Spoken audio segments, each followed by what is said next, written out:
देखिए मेरा मानना ये होता है, बच्चे आते हैं एक लगन से आते हैं, 1 साल भी सफिशिएंट होता है अगर लगकर मेहनत बच्चा कर ले। लेकिन कई बार 2 भी लग जाते हैं, कई बार ज्यादा भी लग जाते हैं। उसके लिए मैं बच्चों को ये कहूंगा कि बच्चों को आत्मविश्लेषण करना चाहिए कि वो बेटा पढ़ाई के साथ साथ कुछ और तो नहीं कर रहे। जैसे बच्चा जब यहाँ आता है तो एक थीम लेकर आता है, माता पिता पैसा देते हैं बच्चों का, भाई ज्ञान माता पिता पैसा दे सकते हैं, गुरु पढ़ा सकता है, पढ़ना बच्चे को ही पड़ेगा। अब बच्चा यहां आया, फ्रेंडशिप, ठीक है जी, दोस्ती यारी। अब आप आए थे पढ़ने, अगर वो फ्रेंडशिप ऐसी है कि भाई चलो इस क्वेश्चन को नहीं निकल रहा तो दोनों मिलकर कर लिया तो अच्छी बात है, ठीक है। लेकिन चलो आज क्लास छोड़ दें, चलो आज रहने दो, अरे आज तो टेस्ट ही होगा क्या करेंगे, ये तो हमने ले लिए, तो ये मिसगाइडेंस, ये गलत है। तो मेरा मानना यह है जो बच्चा डेडिकेशन कॉन्स्टेंसी के साथ लगा रहता है वो किसी भी बोर्ड का हो, 1 साल के अंदर 12th के बाद वो निकाल ही लेगा, नहीं तो 11th और 12th सफिशिएंट होता है सिलेक्शन निकालने के लिए। मैं हमेशा हर बच्चों को ये कहता हूं कि बेटा जब आए हो तो एक बार आत्ममंथन कर लिया करो, अपने माता पिता का भी सोच लिया करो।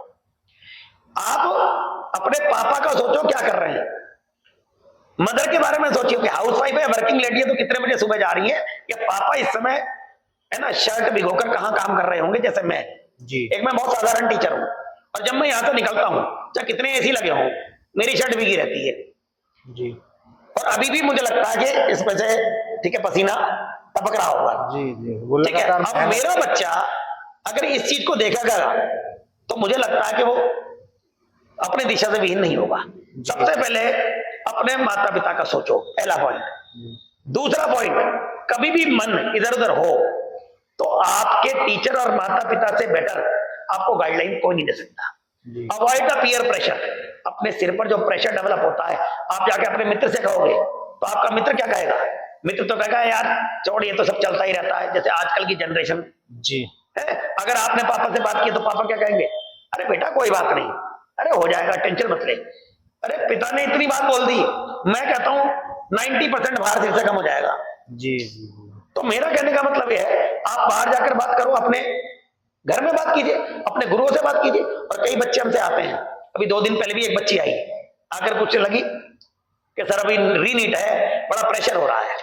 मैंने कहा बेटा देखो तुमने मेहनत की, हमने मेहनत कराई, अब आप अपना 100% देकर आओ। आप उसको बार बार सोचते रहोगे क्या होगा क्या होगा क्या होगा, तो इसमें उलझे रह जाओगे। जितने भी सिलेक्टेड ओरिएंटेड बच्चे होते हैं उनका दिमाग बड़ा पीसफुल होता है जी। अब या तो वो मेडिटेशन करते हैं और नहीं करते तो मेरा मानना यह है कि अगर दिमाग शांत नहीं रहेगा तो बेटा पढ़ोगे कैसे जी। तो आपको सर शांत करने का तरीका, एक तो मैंने कह दिया माता पिता के संपर्क में रहिए। दूसरा तरीका, कभी भी मन भटके तो जो महापुरुष हैं उनकी जीवनियां पढ़ो। ये ऐसे ही नहीं बन गए, हमने कहीं बचपन में पढ़ा था कि लाल बहादुर शास्त्री जी जब पढ़ने जाते थे तो जहां उनका स्कूल था बीच में एक रिवर गंगा नदी जी, तो गंगा माता को और नदी को क्रॉस करके एक ड्रेस रख के वो वहां जाकर कपड़े से कर ऐसे जाते थे। मतलब कैसे आदमी, मतलब कितनी मेहनत की होगी जी।